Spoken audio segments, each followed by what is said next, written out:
Pulse News on the Go, brought to you by Abuakwa Mineral Water. Proudly Ghanaian. A court has ordered the removal of suspected murderer of former Member of Parliament for the Abuakwa North constituency, JB Danquah, from BNI custody into police custody. The order follows submissions by the police. They had almost finished with investigations and were preparing to send the docket of the case to the Attorney General's office for advice on how to proceed.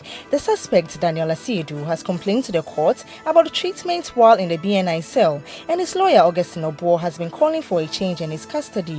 Today's ruling was given in favour of the suspect despite objections by the state.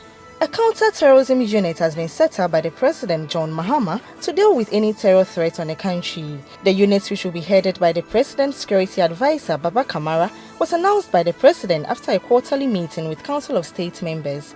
This has been necessitated by the continuous threat of possible terror attack on Ghana after attacks on Burkina Faso and Ivory Coast this year. The President said Ghana is relying on intelligence from its neighbors in a collaborative efforts to ward off any attack. President John Mahama has voiced support for the deportation of the 3 former South African security corps who were in the country to train the security details of the leadership of the new Patriotic Party. According to him, their presence in the country violated terms of their visa and that the chief immigration officers did the appropriate thing by deporting the 3 South Africans.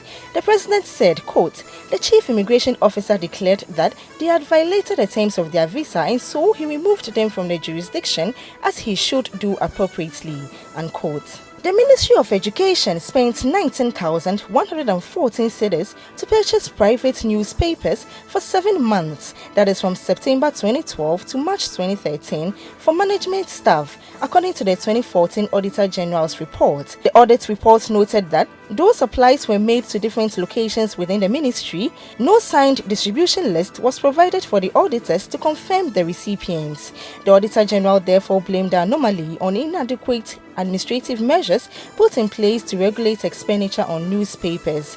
The report added that purchasing such large quantities of private newspapers could be a drain on limited resources. Pulse News on the Go, brought to you by Abuakwa Mineral Water. Proudly Ghanaian.